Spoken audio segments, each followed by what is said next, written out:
I'm delighted to be back in the United States, my hunting ground of 35 years,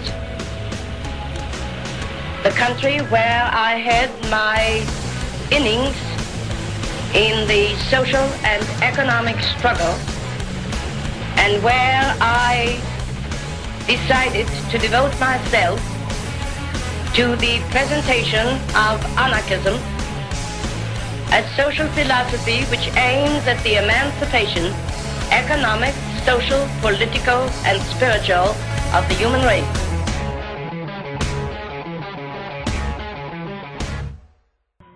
Greetings, citizens and victims of the empire. This is the Authority Smashers Radical Report, your anarchist radio show / podcast on the internet, bringing you radical analysis of news, politics, commentary, and reports from the front lines of the struggle. We are live on Blog Talk Radio, and you can join us on our page on Facebook and catch our storage shows on our blog at authoritysmashers.wordpress.com. Now, this show is brought to you by the letter A with a circle around it, and I'd like to remind everybody that this is an interactive show, and you can call us in at 917-932-8111. Today is December 17th, 2012. This is Jarek from Tampa. And I am Paul in Rhode Island. I wanted to mention on the top of the show, I'm going to start off with some sad news. Richard Myers, Denver WAB, union activist, writer, labor historian, graphic artist, photojournalist, poet, and proud worker, passed from this world on Thursday evening. His loss leaves the Denver social justice community stunned and heartbroken. Richard's friends and comrades are currently planning a memorial service, and details will be posted when available. Now, Richard was 61. I only knew him on Facebook, and I loved his IWW logos and the comics that he would put out. And he also served as a joint editor and an author of Slaughter in Serene, which was published in 2005. And you can find that book at workersbreadandroses.org, as well as bookstores and libraries. And the best collection of Richard's work, if you want to take a look at that and some of his thoughts and everything, can be found at rebelgraphics.org. And I don't know, you might have known him through Facebook as well, right, Paul? He's well respected, and he's going to be missed, especially in Denver. So I just wanted to acknowledge his passing, and thoughts are with all of his comrades and family. Absolutely. And I guess on that note, we'll get into headlines.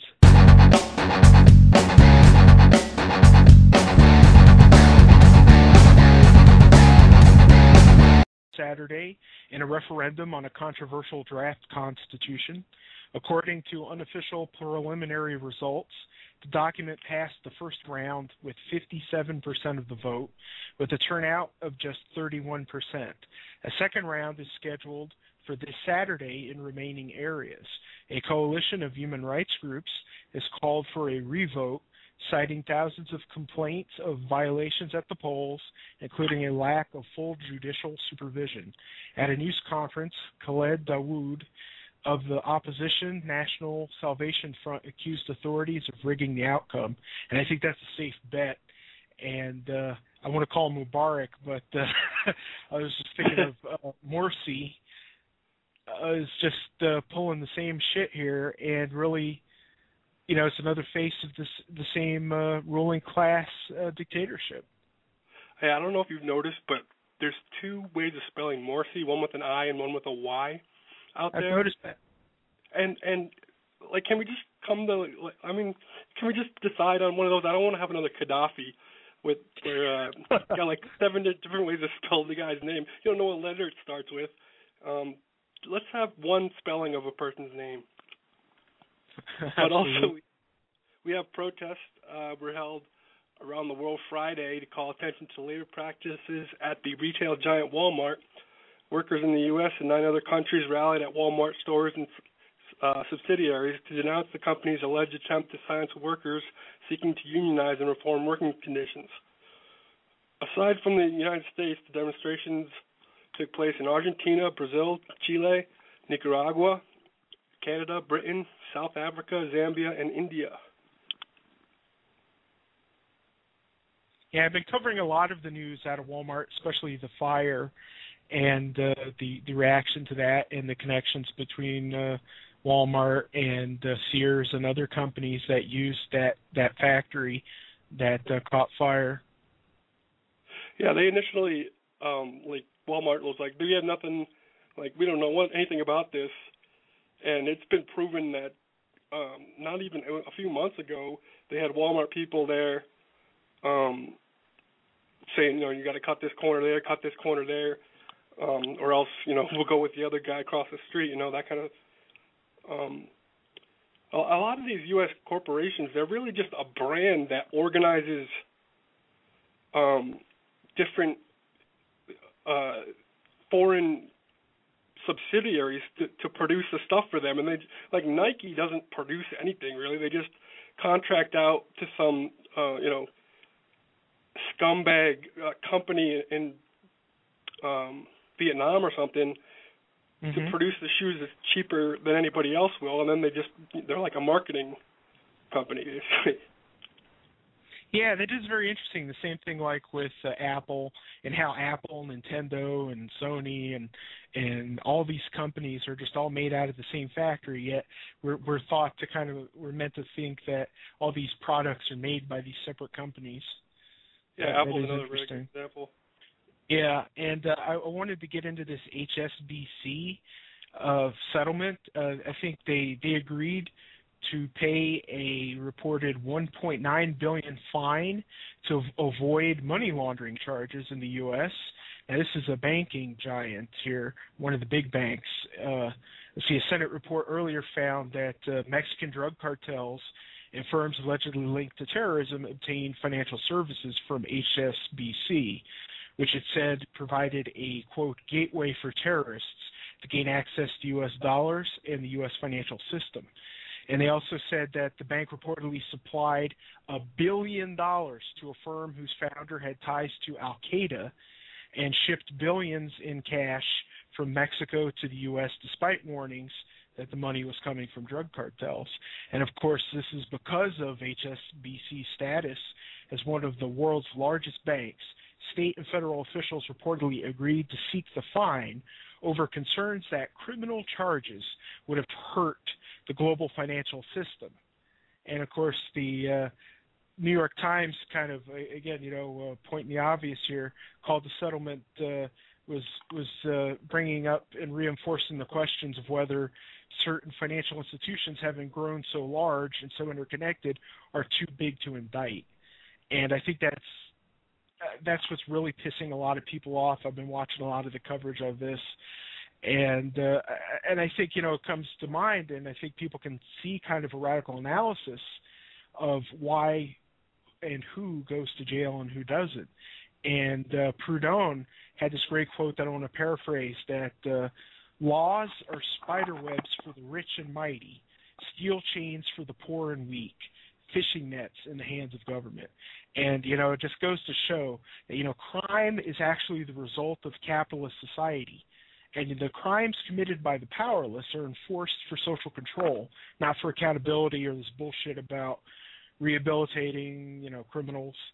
And, it's like, I also wanted to point out in conjunction with this, I saw this update that there are now 6 million Americans in jail, and that is more than there were in Stalin's Gulag archipelago.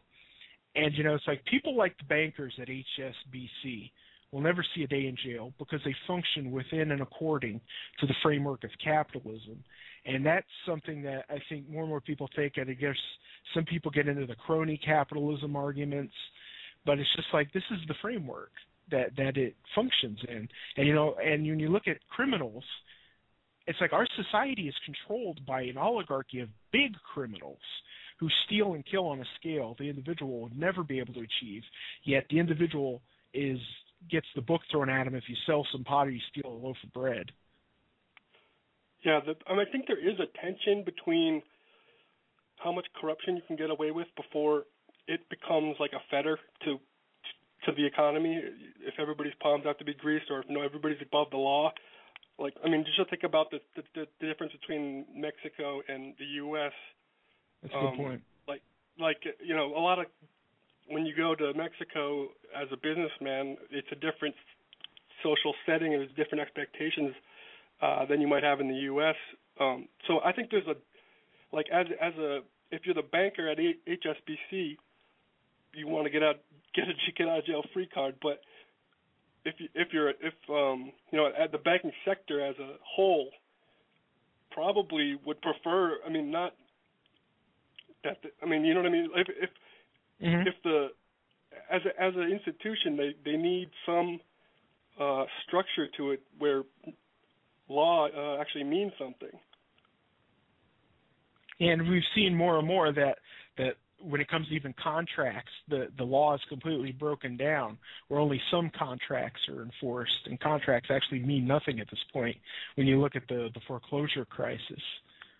I love that. And actually. it's a kind of breakdown. It is a funny thing that humans created contracts where, like, you sign your name on a piece of paper and, like, it means everything. Like, from then on, like, your life belongs to that piece of paper and that obligation. It is just a promise or it's a social arrangement based on trust, basically, and it's breakable. Like, you don't have to pay back your student loans. Like, they're not going to put you in jail, but your credit score will be shitty. But actually, I think they might garnish wages on that now. Didn't they just pass? Possibly. There's been some restructuring of bankruptcy laws and these different kinds of things to try to punish people, because I think they've come to the conclusion that people can come to the conclusion that, you know what, I don't have to pay these bills, these bullshit foreclosure things and mortgages and stuff. It's just like, I think they're kind of, the law kind of adjusts to when we adjust to it. But I wanted to point out, and you can renegotiate the terms of the contract based on the transforming social conditions that you live in, and the realities of how the world has changed in the last few years. A lot of the debt that's out there is just, these institutions that are loaning, that they know what they're doing. They have actuaries that calculate the risk of default, and they're willing to negotiate with people who are in trouble. Well, here's one that's like really got everybody up in arms, and there's been thousands of demonstrators in the street in the capital of Lansing in Michigan, where the governor passed into law this right-to-work law, making them, I think they're going to be like, the 24th state with a right-to-work law. And I don't know. It's like I kind of look at this and like this law that they also passed, this that they call the local dictators law, which is kind of what do they call it here, a emergency manager law. And it's like, it reminds me of RoboCop, really, to be honest, joking and seriousness. It reminds me of what happened in Italy. Takeover of the state. It reminds me of Mario Monti being appointed Prime Minister of Italy. It's we like need the some kind of technocrats. bureaucrats. Like we're building setups for the technocrats to take over. Yeah, we need technocrats to come in and just, they have no political persuasion other than just being vulgar robots for the status quo, and they're going to impose some kinds of social immiseration that will hopefully restore formerly less precarious class relations. Yeah, and the last time they passed this law, a popular referendum by the voters undid it. But when they wrote this new law, they wrote into it that it would be immune to popular referendums to repeal it. So this one's here to stay. Yeah, there has been some effective resistance in Michigan to that. Like, they'll have some, your city councilor, or whatever. The mayor is basically somebody who's coming in to like close all your schools and everything, and students have successfully organized and stopped some of the closings of some of the more popular and successful schools in some of these districts. Another thing that everybody's really talked about this whole thing is the coverage. I know the media has been kind of trying to have it both ways of showing some of the crowds, but I noticed they haven't shown the larger crowds when there was like 50,000 people out there and 100,000 people. And of course, one thing has been the coverage of Fox and this Steven Crowder guy getting punched by a union member, and how can you kind of describe how that whole video? I mean, it looks like it was basically edited to where the man who was on footage punching Crowder was actually pushed down first. He gets up and punches Crowder. Yeah, nobody knows this, of course. It was if you turned on Fox while this Michigan law was being passed last week, all they were playing was this clip of a union member punching this Fox News Americans for Prosperity troll who was basically walking around trying to incite somebody to punch him in the face. I mean, it was basically what he was doing, and he had his little cameraman there. And the video that they played was edited. They edited out the guy who punched him.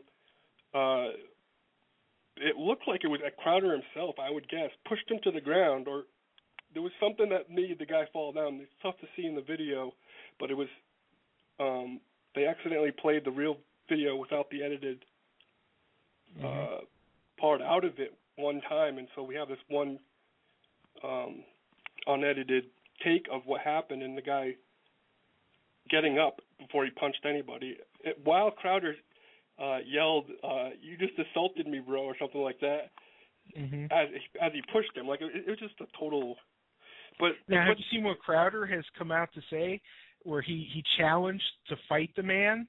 And I believe he's being identified as Tony Cummings or Tony Carmaggio of the IBEW, and he's challenging him to fight him in an MMA-style octagon thing, and it's just so embarrassing. He's calling him out, and I wanted to point out this video. It's called, on YouTube, by Acronym TV. It's called Steven Crowder Challenges Union Thug to MMA Fight.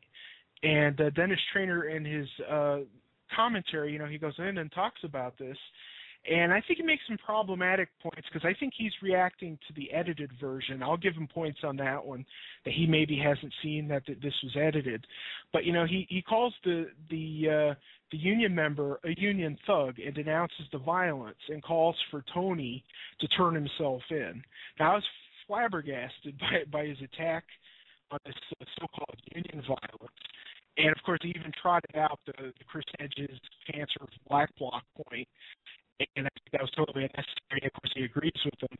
But, I couldn't help pointing out that we have another liberal flinching and throwing someone under the bus at the moment of violence.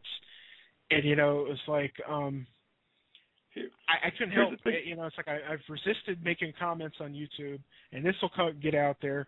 But, it's like, again, here we have a liberal coming late to one of the most violent ongoing battles in labor history, where the state and business has repeatedly and historically used overwhelming violence against the working class, and he's boo-hooing over a worker that's swinging back, defending himself. And we end up getting pulled back into this stupid violence argument.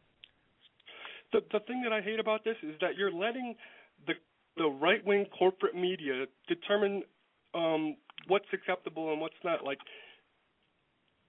one person, what happened? One person threw a punch probably after he got assaulted himself, and they're going to use that as a story. They're not going to talk about how right to work is union busting, how it's part of how capitalism works.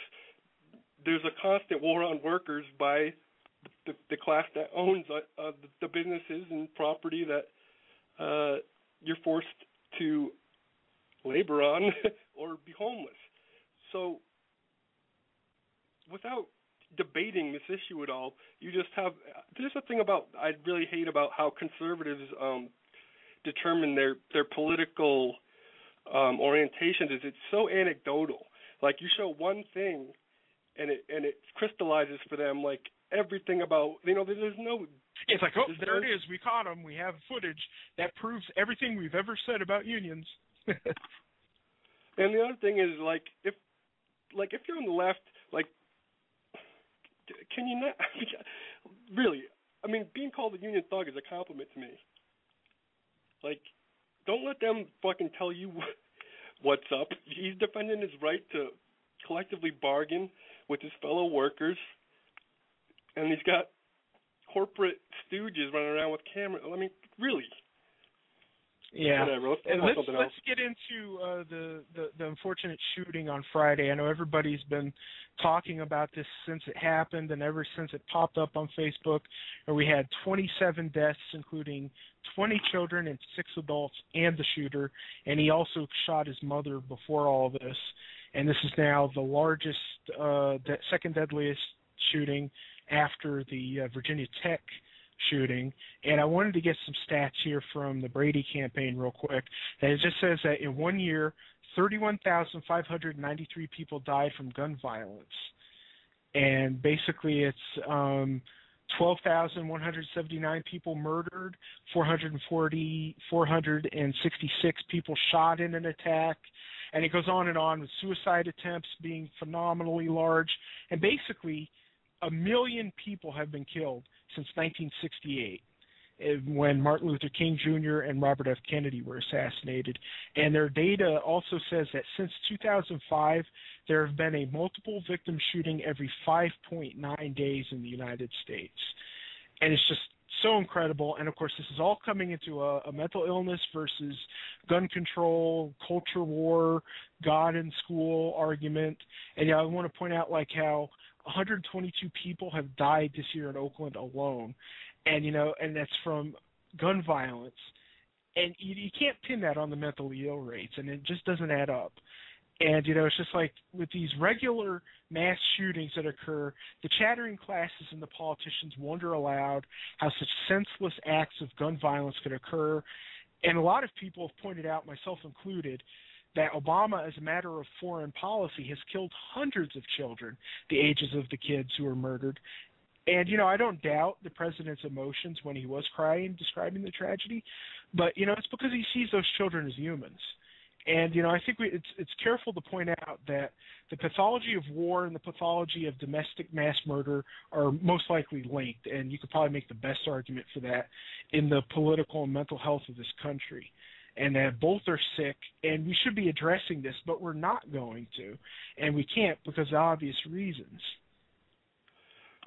Yeah, there's a student who this week put up a Twitter account called Drone Stream, and it's a cataloging of all the drone strikes that have taken place over the last decade or so since drone strikes were birthed under the Bush administration. But to date, there's been a total of 354 drone strikes carried out, and I have a couple of the one-day tweets. January 16th, 2006, 18 civilians, including 6 children, were killed when a U.S. predator fired on 3 houses. October 30th, 2006, 80 to 83 civilians, including 69 children, were killed in Pakistan by a U.S. drone strike. And, this is stuff that doesn't even get, nobody even knows this happens. I mean, our country's military targets children as hostiles. And we were shocked that someone would shoot all these kids in Connecticut. I mean, it's like they always ask, what kind of person murders small children? I was also reading an article recently about how the pilots of these drones, who are based largely in Nevada desert, they're flying a drone over Pakistan or whatever. There's a very high rate of PTSD in these pilots, and the reason is because they surveil the person for a long time, so they get to kind of know the person a little bit. They see that how they treat people, and one of these guys, the pilot, was talking about how good a father this guy was to his kid, and thinking about and then he had one day he got the order to kill the guy, and he was thinking about how that kid didn't deserve to have his dad killed like that. One day just something falls out of the sky and dad's gone, and I mean it's you can't. This is all new stuff for warfare. Yeah, and it's all it's intersected. I mean, it all comes together in the structural violence of the system. And, you know, it's like, again, we live under a system that exploits, starves, and kills and drives people mad more than we can even count. I mean, you know, it's like, of course, you know, the mental illness comes out, but, you know, one could argue that in a sense we were all mentally ill under the influence of the current system. And, you know, that's a mental illness that's never going to be treated by the status quo. And I just feel like with all this talk, it feels like there's allowing maybe unintentional stigma and condescension towards the mentally ill and of mental illness. And, you know, it's just like, yeah, of course mental illness can play a part. But again, I always like to point out that, you know, again, all the problems with untreated mental illness and how our sick society prioritizes and underfunds mental health treatment is a huge part of the pie. And of course, and I say it's all of the above, but violence by the mentally ill is the same or lower than the so-called average population. And the mentally ill are 4 times more likely to be victims of violence. So even if you look at the mentally ill who commit these violent gun crimes like this, I mean, they're outliers. I mean, the majority of shootings are committed by the non-mentally ill if you look at the rates of gun violence. You got criminals, gangbangers, the pigs, gun accidents. I mean, these could be found to kill more people than the mentally ill ever could. And, of course, you know, stricter background checks might weed out the mentally ill, but what about the rest of the shootings? I mean, it really doesn't matter what gun laws we have, though. If the people warped by an unhealthy society is just completely untouched.